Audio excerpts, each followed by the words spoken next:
श्री स्वामी समर्थ. स्वामी कृपेने तुमच्या सर्व इच्छा मनोकामना पूर्ण हो. उद्या आहे गुरुपुष्यामृत योग. या गुरुपुष्यामृत योगाच्या दिवशी जर आपण काही उपाय केले तर ते उपाय खूप प्रभावी ठरत असतात आणि हा योग अत्यंत दुर्मिळ आहे. हा योग वर्षातून 2 ते 3 वेळा येत असतो. त्यामुळे या योगाचे अत्यंत महत्त्व आहे. जेव्हा पुष्य नक्षत्र गुरुवारी पडते तेव्हा गुरुपुष्यामृत योग हा तयार होत असतो. पुष्य नक्षत्र सर्व प्रकारच्या शुभ कार्य करण्यासाठी अत्यंत शुभ मानले आहे. साधकासाठी फायदेशीर गुरुपुष्यामृत योग या दिवशी विद्वान लोक देवी लक्ष्मीची पूजा करण्याचे सांगतात. या दिवशी देवी लक्ष्मीची पूजा केल्याने त्यांची कृपा दृष्टी आपल्याला मिळत असते. या गुरुपुष्यामृत योगाचे फार महत्त्व आहे.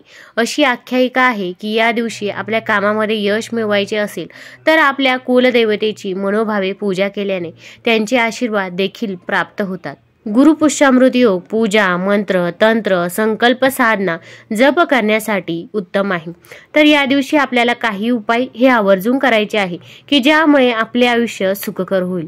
आंघोळीच्या पाण्यामध्ये एक वस्तू टाकायची आहे. तसेच या दिवशी केस धुवावे का, फरशी पुसावी का, मासिक धर्म असेल तर पूजा कशी करावी याबद्दलची सर्व माहिती आपण आज या व्हिडिओमधून जाणून घेणार आहोत. तत्पूर्वी तुम्ही चॅनलवरती नवीन असाल तर चॅनलला लाईक करा आणि सबस्क्राईब देखील करा.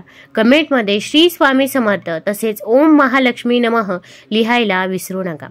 या दिवशी आपल्याला सकाळीच उठायचे आहे. अगदी ब्रह्ममुहूर्तावरती उठले तरी पण चालेल. जेव्हा आपण ब्रह्ममुहूर्तावरती आपण सेवा करत असतो तेव्हा ती सेवा फलदायी ठरत असते. आपण जेव्हा उठत असतो उठल्यावरती पहिल्यांदा आपल्याला ओम नमो भगवते वासुदेवाय नमः 3 वेळेस म्हणायचे आहे. आपले दोन्ही हात एकत्र जुळवायचे आहे आणि ते आपल्या तोंडावरून फिरवायचे आहे. त्यानंतर आपल्याला या दिवशी आंघोळीच्या पाण्यामध्ये काही वस्तू टाकायच्या आहे. तर आपण आंघोळीच्या पाण्यामध्ये आपल्याला 2 थेंब गंगाजल टाकायचं आहे. तसेच चिमूटभर हळद टाकायची आहे. 5 तुळशीपत्र टाकायचे आहे. 5 तुळशीपत्र नाही मिळाले तर तुम्ही 1 तुळशीपत्र टाकलं तरी पण चालेल. तसेच आपल्या घरामध्ये जे खडे मीठ आहे ते खडे मीठ देखील यामध्ये टाकायचं आहे. आता हे सर्व टाकल्यामुळे काय होईल तर आपल्यामध्ये जी काही नकारात्मक ऊर्जा संचारलेली आहे ती पूर्णतः दूर होईल. तसेच आजारपण देखील दूर होईल. आपण पाण्यामध्ये हळद टाकल्यामुळे आपला गुरुग्रह हा बळकट होईल. जर आपला गुरुग्रह हा बलवान असेल तर आपल्याला कधीच कसलीच कमतरताही भासत नाही. आपण कोणतेही काम सहजरित्या पार पाडू शकतो. त्यामुळे आपण हळद आवर्जून टाकायची आहे. तसेच हळद ही माता लक्ष्मीला देखील प्रिय आहे आणि भगवान विष्णूंना देखील प्रिय आहे. त्यामुळे आपण हळद ही टाकायचीच आहे. त्यानंतर आता गंगाजल. गंगा नदीमध्ये स्नान करण्याला खूप महत्त्व आहे. तसेच माघ महिना देखील चालू आहे. माघ महिन्यामध्ये पवित्र नदीमध्ये स्नान करणे याला खूप महत्त्व आहे. त्यामुळे आपण गंगाजल हे आवर्जून टाकायचं आहे. कारण की आपल्याला अशा ठिकाणी जाणे शक्य होत नाही. आणि जर तुमच्याकडे गंगाजल नसेल तर आंघोळीच्या पाण्याकडे एकटक बघत राहायचं आहे. गंगा नदीचे स्मरण करायचं आहे आणि हर हर गंगे म्हणत आपण आंघोळ करायची आहे. यामुळे आपल्याला गंगा नदीमध्ये स्नान केल्याचे पुण्यफळ हे मिळत असते. तसेच आपण तुळशीपत्र, अगदी खाली पडलेले तुळशीपत्र जरी आंघोळीच्या पाण्यामध्ये टाकले तरी पण चालेल. यामुळे आपल्याला तुळशी मातेचा देखील आशीर्वाद हा मिळत असतो. आणि मीठ हे माता लक्ष्मीला देखील प्रिय आहे. तसेच मीठ नकारात्मकता देखील शोषून घेत असते. त्यामुळे आपले आजारपण देखील दूर होईल.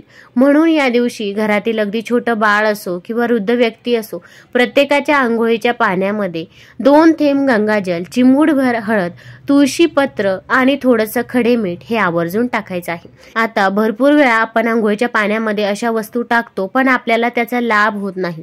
तर तो लाभ होण्यासाठी आपण अगोदर आपल्या उजव्या खांद्यावरून पाणी घ्यायचं आहे आणि नंतर मग तुम्ही डाव्या खांद्यावरून पाणी घ्यायचं आहे. यामुळे आपण जे काही पाण्यामध्ये टाकत असतो त्याचा लाभ हा आपल्याला मिळत असतो. या दिवशी केस धुवायचे की नाही. जर तुमचा मासिक धर्म असेल आणि 5वा दिवस असेल तर तुम्ही केस धुवू शकता. मग तुम्ही त्या पाण्यामध्ये थोडंसं दूध टाकायचं आहे आणि मग तुम्ही केस धुतले तरी पण चालेल. कारण की ही पूजा सेवा प्रत्येकालाच करायची असते. त्यामुळे तुम्ही हा उपाय करून मग केस हे धुवू शकता. आणि ज्यांना मासिक धर्म नाही त्यांनी केस हे धुवायचे नाही. कारण की ज्योतिषशास्त्रामध्ये सांगितले आहे गुरुवारी महिलांनी केस धुवू नये.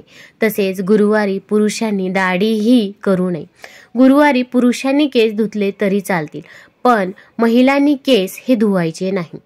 आता या दिवशी फरशी पुसावी की नाही, तर या दिवशी तुम्ही फरशी पुसू शकता, कारण की आपण उंबरठ्याचं लेपन हे करतो. तसेच दरवाजा देखील स्वच्छ करत असतो, कारण की माता लक्ष्मी जर आपल्या घरामध्ये येणार असेल तर आपल्या घरामध्ये स्वच्छता ही महत्त्वाचीच असते. पण आपल्या घरामध्ये जी काही जळमट आहे किंवा अशी काही कामे असतात की ती आपण रोज करत नाही, पण कधीतरी एखाद्या दिवशी करायला घेतो, तर अशी कामे आपण या दिवशी करायची नाही. फरशी तुम्ही पुसू शकता. फरशी पुसायच्या पाण्यामध्ये आपल्याला चिमूटभर हळद टाकायची आहे, थोडंसं खडे मीठ टाकायचं आहे आणि गोमूत्र टाकायचं आहे. यामुळे आपल्या घरामध्ये असणारी जी काही नकारात्मक ऊर्जा आहे ती पूर्णतः दूर होईल व घरामध्ये सकारात्मक ऊर्जेचा संचार होईल. त्यामुळे तुम्ही अशा प्रकारे फरशी पुसू शकता. फक्त जी कामे आपण कधीच करत नाही ती कामे या गुरुवारच्या दिवशी आपल्याला करायला घ्यायची नाही. तसेच या दिवशी आपल्याला कनकधारा स्तोत्र व महालक्ष्मी अष्टक किंवा महालक्ष्मी मंत्र आवर्जून म्हणायचा आहे. या मंत्रांच्या उच्चाराने माता लक्ष्मी यांची असीम कृपा आपल्यावरती होते. माता लक्ष्मी या धनाची देवता असल्याने आपल्या सर्व समस्या नष्ट होतील. त्यामुळे या मंत्रांचे नियमित पठण करावे, जेणेकरून आपणास कधी या समस्यांचा सामना करावा लागणार नाही. मग या दिवशी तुम्ही कनकधारा स्तोत्र हे 21 वेळा म्हणायचे आहे. आणि जर तुम्हाला हे स्तोत्र म्हणणे शक्य नसेल तर तुम्ही मोबाईलवरती देखील लावून देऊ शकता. मग तुम्ही याचे श्रवण देखील करू शकता. तसेच महालक्ष्मी अष्टक देखील जरूर म्हणावे.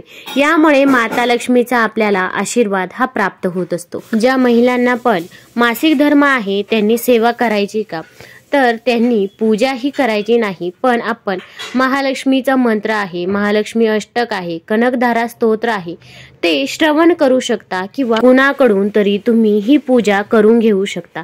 पण आपल्याला ही पूजा करायची नाही. व्हिडिओ आवडला असेल तर चॅनलला लाईक करा आणि सबस्क्राईब देखील करा. कमेंटमध्ये श्री स्वामी समर्थ जरूर लिहा. धन्यवाद.